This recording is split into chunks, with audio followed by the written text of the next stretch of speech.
to the preseason finale, Packers versus Seahawks. We are coming to you live from Titletown Flats, Green Bay, Wisconsin, right across the street from Lambeau Field. And Dave coming to you from the state below, the Fibs, Illinois. Dave, let's go ahead and kick this party off, the preseason finale. It's hard to believe that we're here.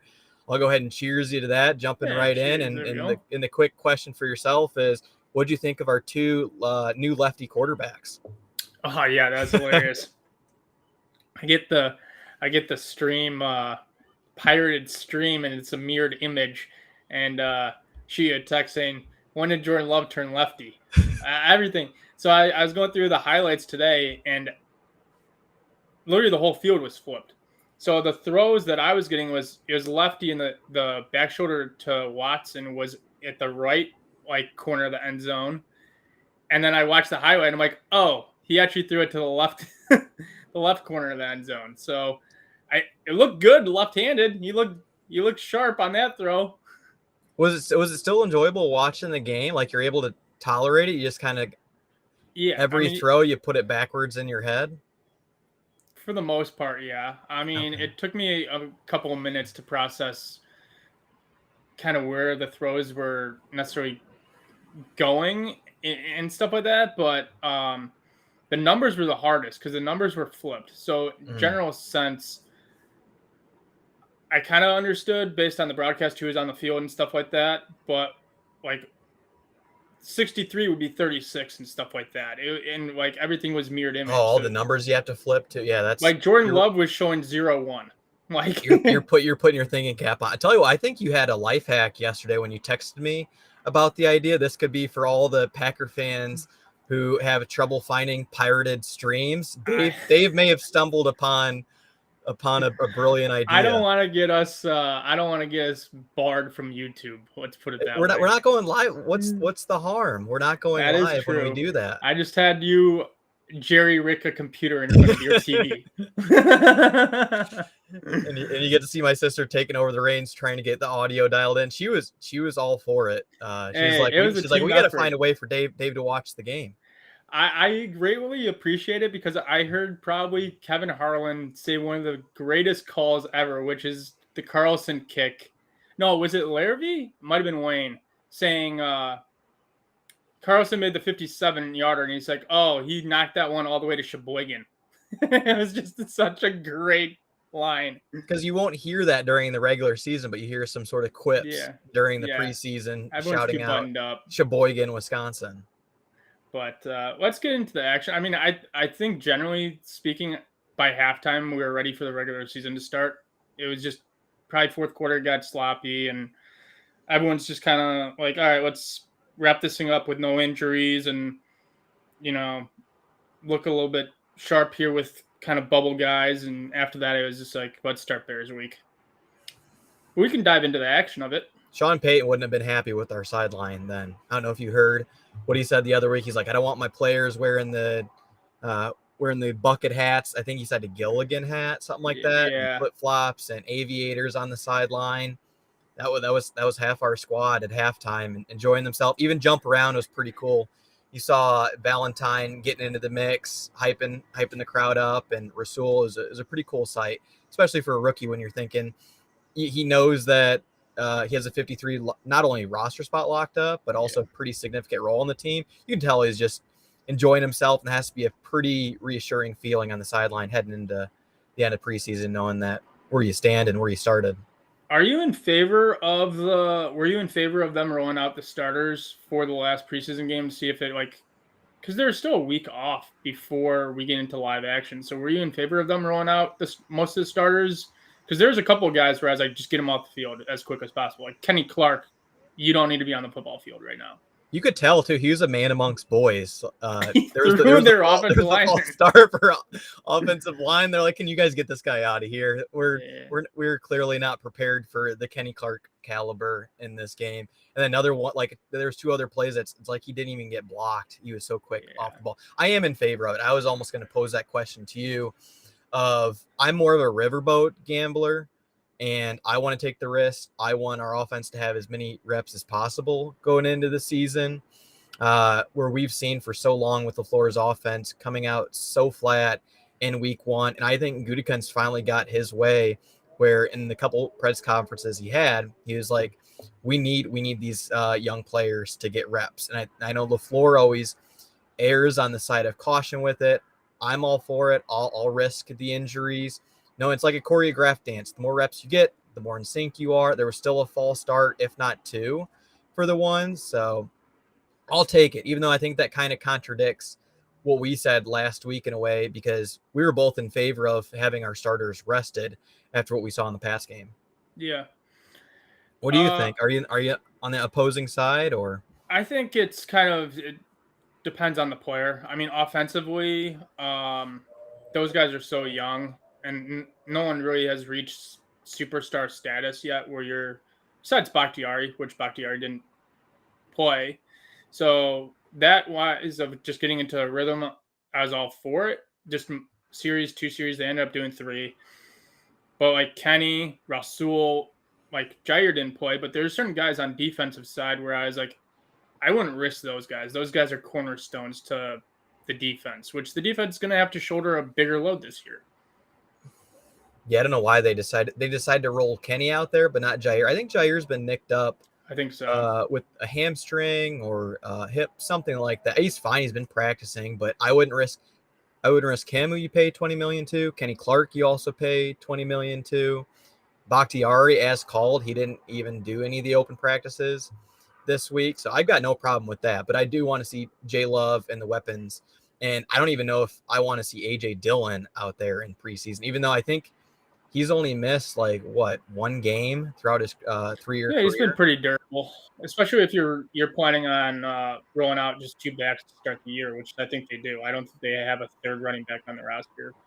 I think they're going to, especially after yesterday's performance. I don't think they're keeping 3. Yeah. What'd you think of the ones though, Dave, from the TV broadcast with Ken Harlan talking? I don't know if he talked about other Wisconsin culture items during the broadcast that we could plug on the show. But what'd you think of the ones rolling out on offense? It's gonna be we're gonna have to be patient, right? It's clear after these preseason games that Jordan Love is a guy that needs to get into a rhythm, whether it's like 2 drives or 3 drives. The first drive is him feeling it out. So this isn't going to be a fast starting team. This is going to be a team that the defense is going to have to keep them in it, while the young guys kind of find their way through the game plan and what the opposing defense is doing to them. And you're putting them in very favorable positions of having them under center, hand off the ball early, which they did. Mm-hmm. And I thought our offensive line did a great job of blocking for, I know there was like a 9-yard run by AJ Dillon in one of the first couple possessions. I think Josh Myers, who's had a rough training camp and has been somebody in question, I thought he had a strong showing. I'd have to watch the tape back again for a second time, but I thought he did well with run blocking, and we're seeing it's pretty telling with Rasheed Walker now going to be our swing tackle. But yeah, taking a couple series. And then the one thing that stood out to me is, and whether they were trying to get their 2-minute offense in or not, I think it was called out on the radio broadcast when I watched the replay, is there's a lot of shotgun and 4 or 5 wide that I know I'm not a raving fan about. I've said before with Rodgers how much he does 5 wide empty backfield shotgun, like kick that thing to the curb and never bring that back to the play sheet. Do you think that was more of a case of like our 2-minute offense they were trying to test out in new installments? Because that's, and it took a while for Love to get into flow, and probably when you go back and watch, he gets into flow when he's under center and doing the play action fakes, rolling left or rolling right. So preseason is a kind of an extended practice, especially now that they do these like joint practices now and stuff like that. There's a lot of times that coaches want to simulate a situation. Like LaFleur was simulating that 2-minute drill in the end of the first quarter, calling timeouts, doing the hurry up offense. Like, you can still see talent, especially if you're one-on-one, of like who's fast, who makes like good breaks, good route running, can break a tackle, that type of stuff. But there's a lot of stuff that the coaches behind the scenes are trying to simulate to get guys matchups that they want to showcase their talent on. Big thing I took away from this game actually was Love's ability to maneuver in the pocket and then get outside the pocket and use his legs to get a first down. And maybe eventually kind of look downfield more and just extend it and use his arm. But he definitely picked up some first downs. Did And you see got that the things moving. Rodgers-esque rollout where he kind of turned his back to the defense to get like reset the pocket? I don't say he was like rolling left and reset. I can't remember. I think he threw it to Jaden Reed. It was like a skip pass. But still, Yeah. though, when he rolled out like that and turned his back, I'm like, that was like a flashback to Rodgers. He's had a couple of kind of things that you pick up the little nuances of. Okay, you kind of got that from Rodgers. Even the touchdown to Reed last week was a little bit Rodgers-esque. Yeah, there was an Instagram clip that showed Rodgers to Cobb for a touchdown against the Steelers 2 seasons ago. I want to say that it looked like the same exact play. But may I mention one head scratcher thing that hopefully we get cleared up and I don't have to see it again. It's like when we see Preston Smith rolled out at cornerback in week 1, Dave. For the second straight week, we saw Jaden Reed. He's a slot player, so I understand why he's lined up somewhat close to line of scrimmage, but they had him in the Allen Lazard position again. Last week, he got blown up and sent 5 yards back and on his butt. He's 190 pounds soaking wet, somewhere around there. And then once again, we had him lined up, asking him to block like a defensive end or an inside linebacker. Line up. And when you have Malik Heath, who he got the nod worth the ones because Romeo Doubs is out with a hamstring injury. Like, Dave, to me, that's a head scratcher. Why are you putting Jaden Reed in that position where I think you're putting him in harm's way of opening him up to injury? That kind of goes back to my point of, I think coaches are putting guys in position to see what they can and can't do for the regular season. He's 190 pounds. You think that's? I don't know. Maybe in the regular season you might move Watson into that spot or Dobbs into the slot for that play and be like, "Oh, you guys are better blockers. You guys go at it." Like, there's definitely certain situations in the preseason where coaches are doing stuff and testing stuff that they wouldn't do in the regular season. Yeah, I just don't see how anybody can think that's a good idea to begin with. And that's what Malik Heath is for. He's the good. He did have 3 or 4 catches. I know you mentioned heading into the week that he's got a roster spot. Yeah, I think he more than locked it up with that. And he was like, what do you call them? The upbacks on the kickoff return or the wedge. Him and I can't remember who the other person was at that spot, but they're wanting to give him looks on special teams as well. I'll tell you what, I think you mentioned Rasheed Walker. I mean, he's been the starting left tackle now these last 2 preseason games, and they're just throwing a lot of trust out with protecting Jordan Love's blind side in preseason with him. I wouldn't be surprised if they rolled out Rasheed Walker as a right tackle and moved Tom at center. I'm just tossing it out there. I mean, if you really want to go best 5 right now, I think your best 5 are Bakhtiari, Jenkins, Tom, JRJ, and Rasheed Walker. You got your wish in close practice this week. They did have that starting 5. I wouldn't be surprised if they rolled it out. I'm leaning towards that might be the case. Although Tom, when he's at right tackle, he's been kicking guys out 5 yards out. Like, Love has all day on the right side when Tom's been right. When you see those touchdown passes, it might have been the same one with that back shoulder to Watson, that he's stonewalling the guy, and there's just this huge open pocket for Love. It looks like a Tom Brady pocket for how he has all day to throw back there, and nobody's even close to touching him. Yeah, they've been showing out the offensive line, and that's what you're going to need with a young quarterback or an inexperienced quarterback. Because if you could get Aaron Jones some gaping holes to run through, he's slippery, and Love's going to need some time to process the information that the defense is giving him. So that means we're trading Nyman then? No, I think we keep him. Although even with that 4 mil cap hit. Yeah, I mean, tough one to swallow as like your backup to the backup of. They have a plan with all this stuff. My guess is Meyer's going to be the backup. That's either you're rolling out Rasheed Walker and then you're using Nyman as your kind of backup to Bakhtiari. They've been thinking this through now. It sounds as though you're much more confident this year than last year at this time with our offensive line and Bakhtiari still in flux of when he's coming back. And the same thing with Elton coming off that ACL. We have to feel in a lot better position about the O-line this year compared to last, knowing that a lot of defenses early on they're gonna send the house to see what Love has and load the box. And I was a little concerned going into this season, and I was concerned after the first kind of preseason game. Although statistically, I think they allowed like 1 sack like this entire preseason. You definitely have guys that took second year, third year jumps that are young talent. The Packers like drafting tackle and converting them to other positions.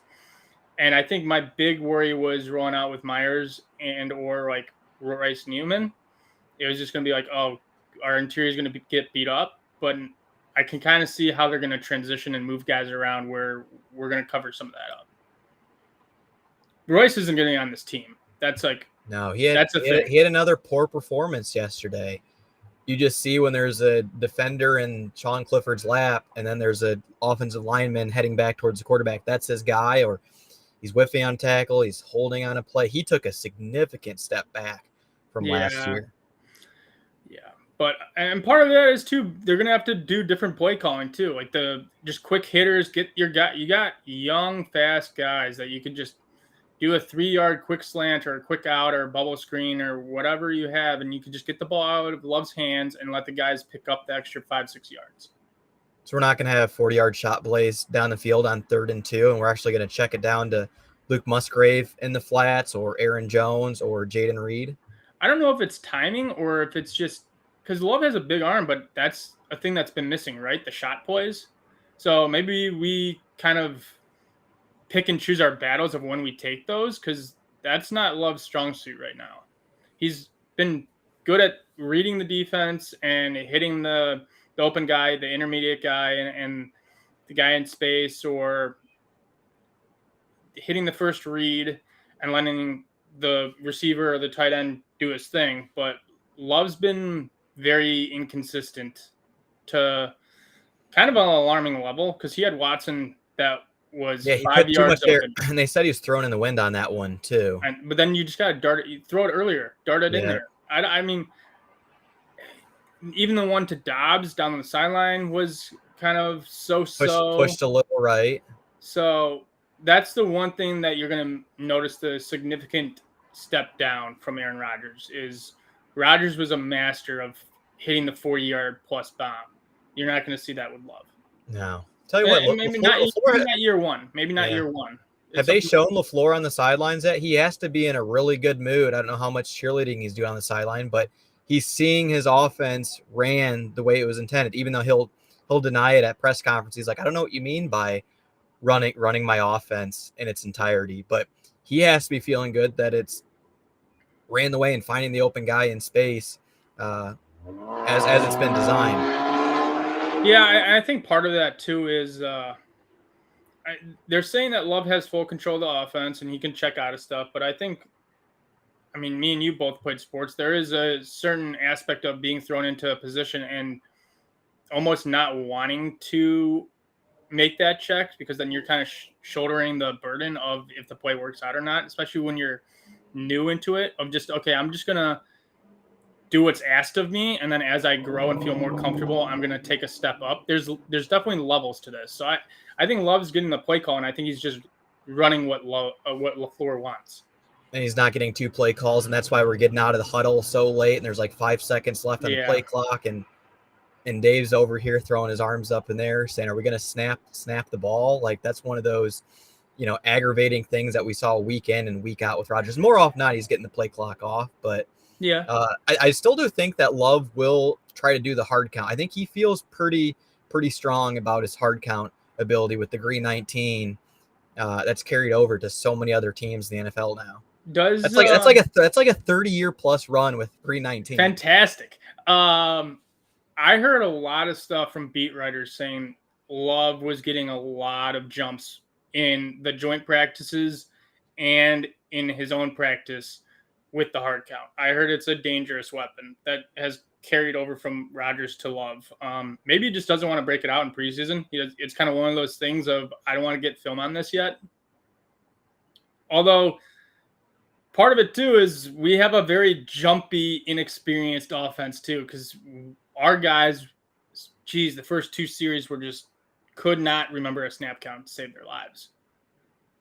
Yeah, 2 false starts, and it's like he has the hard count at his disposal, but Myers has been late with it, and if they put Tom in at center. There's not a ton of reps there. Like he has it in his bag, but it's like even during regular season, how much is he going to lean on that early on? I think towards the middle of the season, you'll see as with this offense gets into rhythm. Anything else on the O, Dave, to call out, whether it is, or I guess we're kind of talking mostly about the ones here, but yeah, I think anything we're else? covering the ones, and that's perfectly fine. I think we kind of there's been ebbs and flows to this, and it's exactly what you would expect. I think it's actually exceeded expectations a little bit in terms of Love's performance, but we knew this team was going to be a team that could get off to slow starts or have really exciting. There's going to be an exciting football team, but there's going to be, if you don't temper your expectations, frustrating moments for you. You could tell the vigor in LaFleur's voice too during the lunch walk-in this week when we went to the Hall of Fame. Or went to the stadium tour with my sisters on Friday.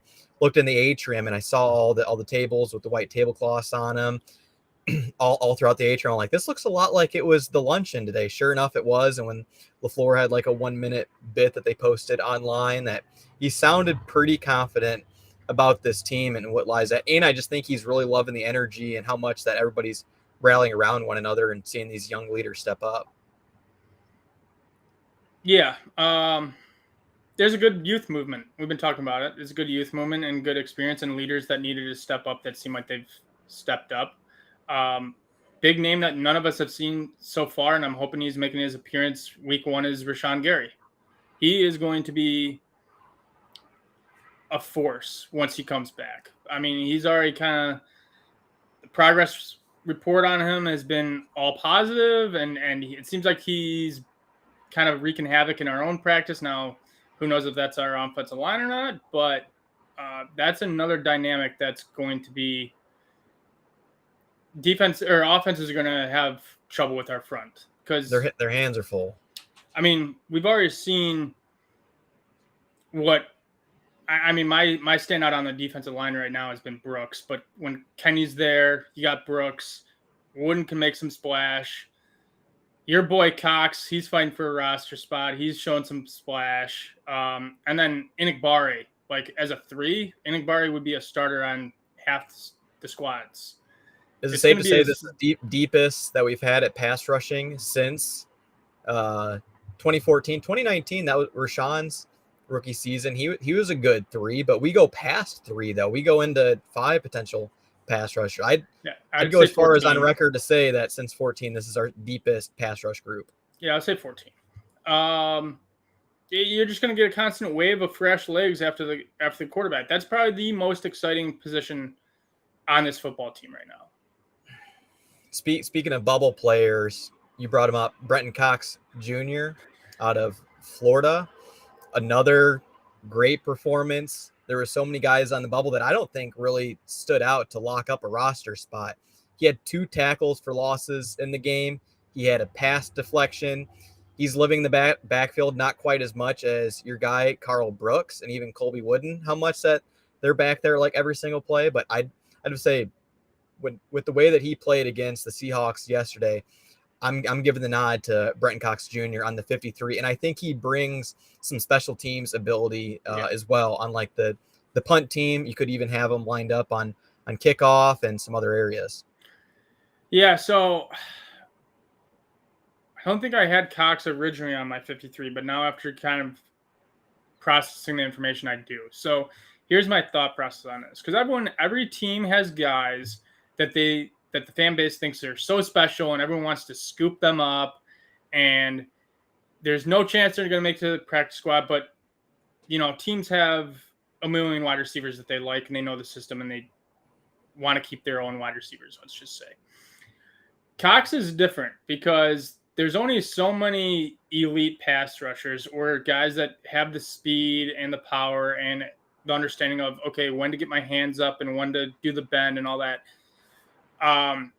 There's just guys on your that you just don't think are going to pass through waivers, where it's actually smarter to cut someone else that you think is a sure lock for the 53 that can make it to the practice squad versus raw talent that someone's going to scoop up.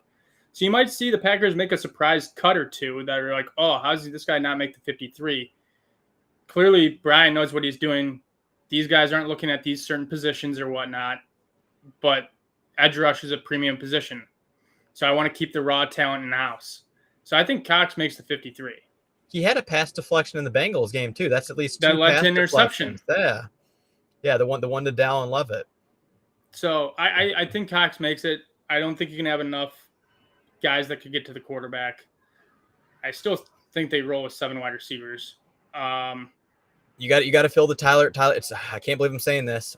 LaFleur's brought it up once during the week with pressers. Rich Bisaccia as well. Even Gutekunst has spoke highly of him. We got to fill the Tyler Davis void on special teams. He was on all the units, and these last couple roster spots, it's like, hey, where can we fit these guys in at the TD spot? Yeah. They might only roll with 3 tight ends. I don't think Austin Allen's done enough. I barely noticed him yesterday, and then the game against the Pats got cut short.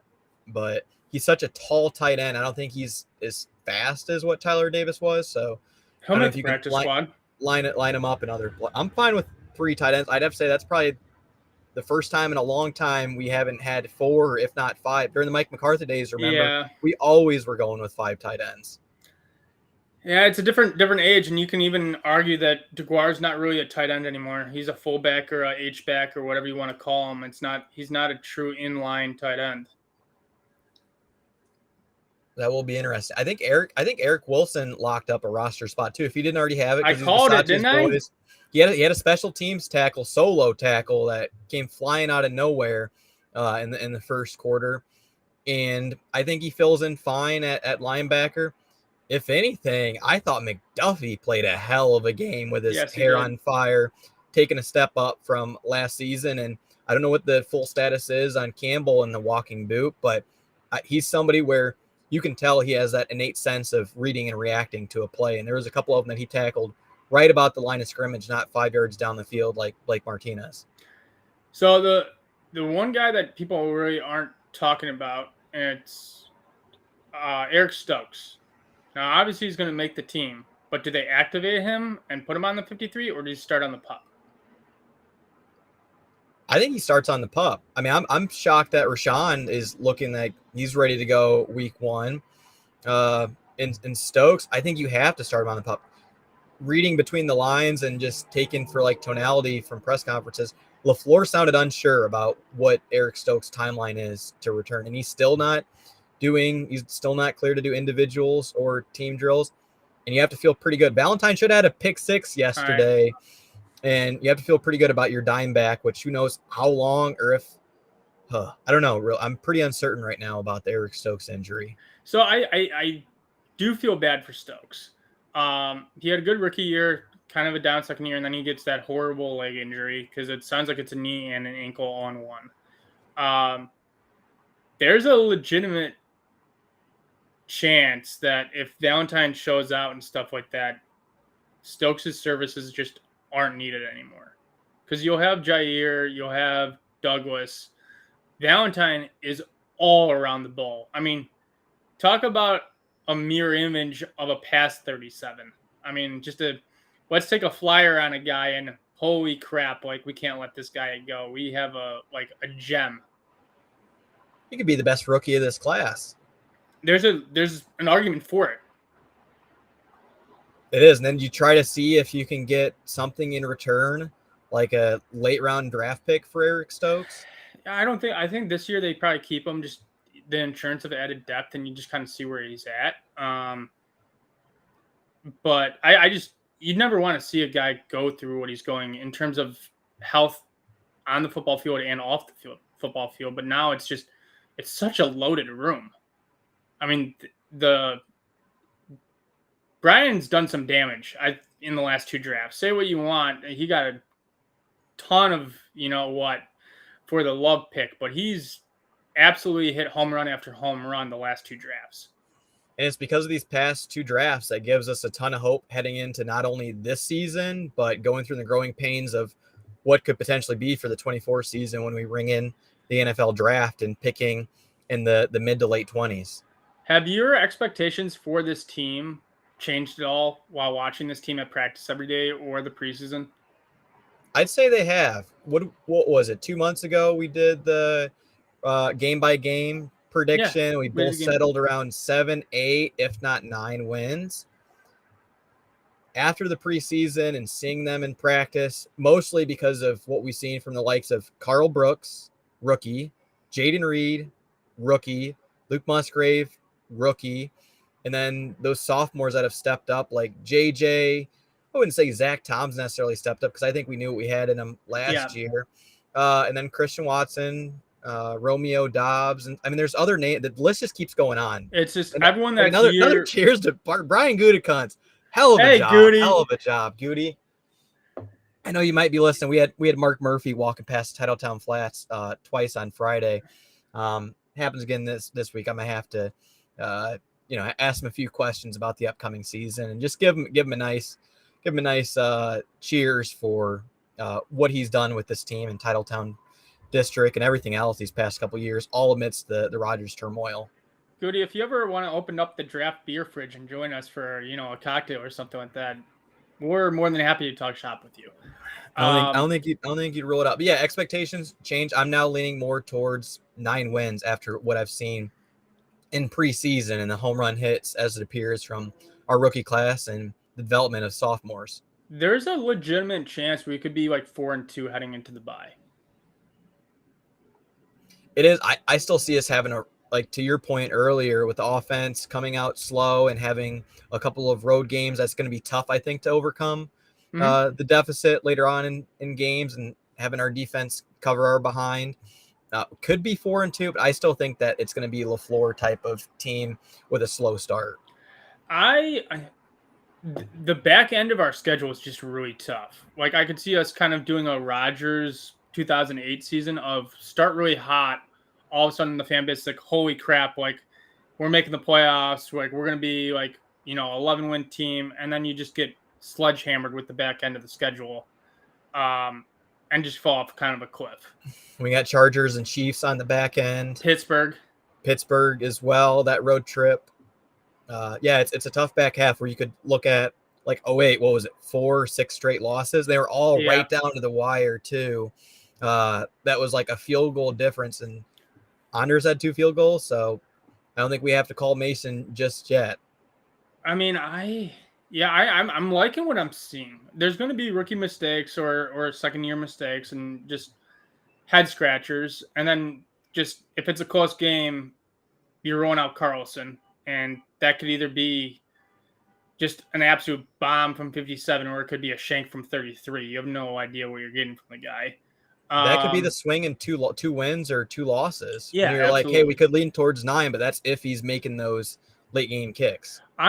If they're comfortable with their process, I mean, who am I to judge? I'm just a guy sitting in my couch drinking a cocktail while watching the game, so they know more than I'll ever know about this game. But it's a smart decision by them.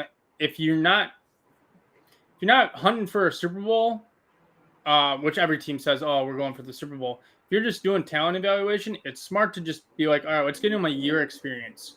Let's see how he handles the pressure. Let's see how big his leg is. Let's see some clutch moments in bad weather, and then you can reassess. Maybe next year when you say, okay, everyone's making jumps and this team's ready now, maybe you go out and get a veteran. Maybe you go get a different kicker. But it's a kicker. Like, it's not going to win. I mean, it'll win or lose us some games, but it's not going to change the outcome of this season. I don't think anyone's pegging the Packers to win the Super Bowl 42-0. I think Gutekunst will give him a long leash too. And he spoke, whether it's this week or the last, he talked about Ted Thompson giving Mason Crosby some pretty long leashes at times. And he had rough spots that if we're not holding on to seasoned veterans like a Mason Crosby or a Mercedes Lewis, who is on the market, I think that shows that we're ready to turn the page and we'll commit to these guys, even if it could mean a few losses that come from it this season. What about the safety spot, Dave? God. Was there anything you caught on the TV broadcast that made you feel as though Rudy Ford 100% won the job, or it's just that nobody did and Eminem seized the moment? You only get one shot. Because they did the 8 mile rap battle in Hard Knocks this week that I thought was awesome. Hey man, you're just loving just be a Jets fan.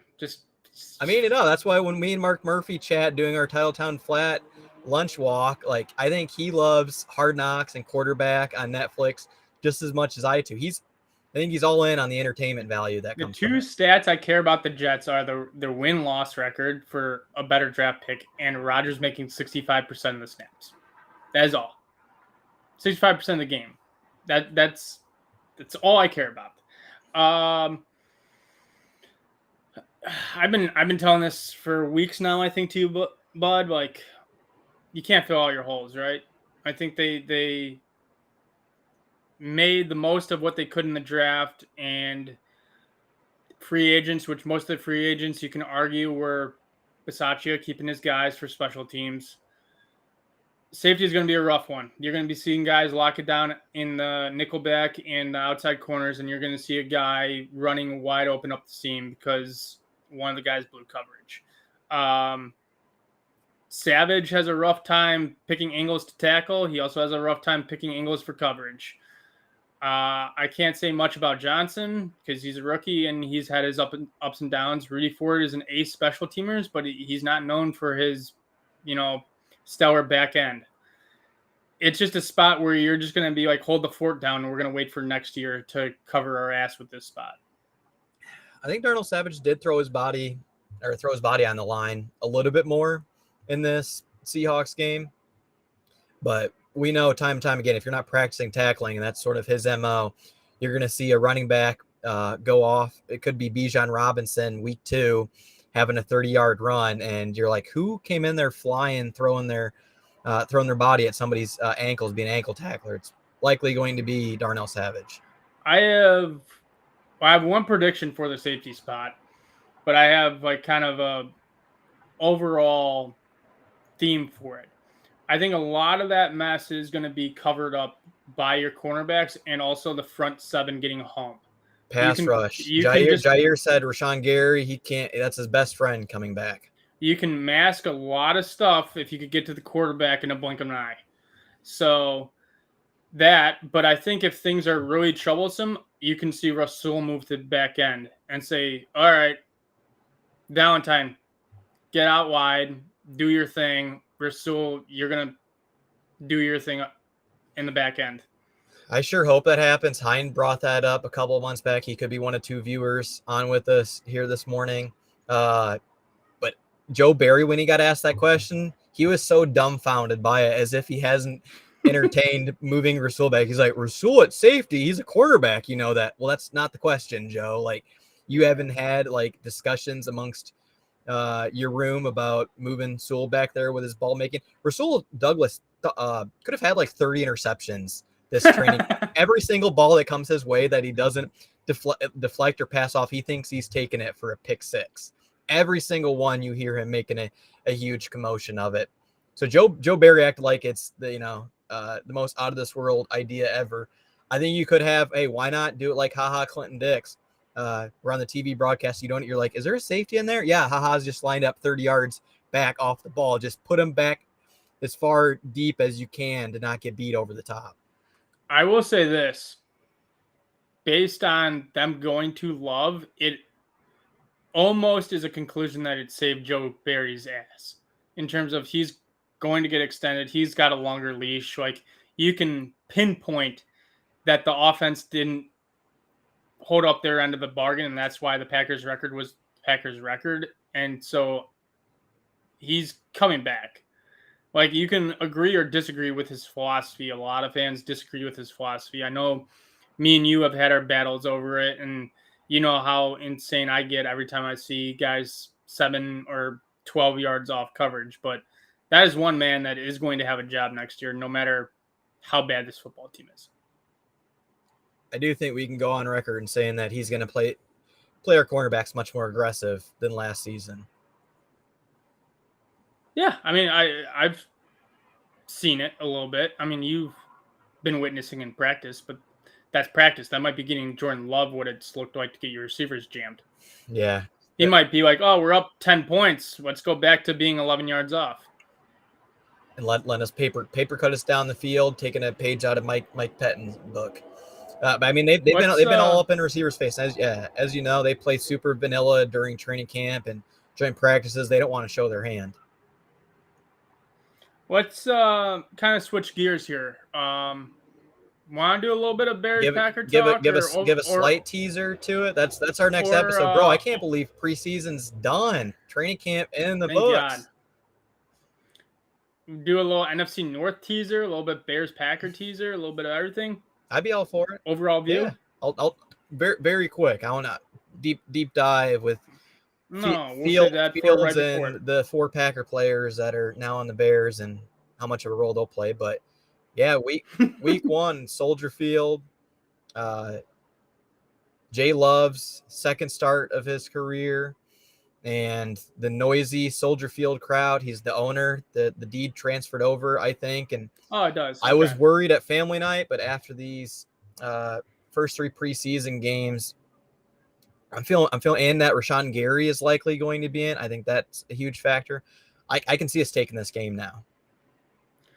Will someone, after we win this game, make a mention of the D being transferred over?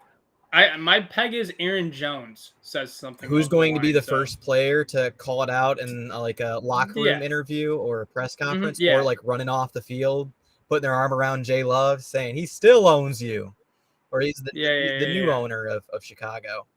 And I see a Jonesy doing it. We may have a Bears fan, a quite intelligent one, like one of the very rare ones who actually knows an offensive line for the Bears, come on the show.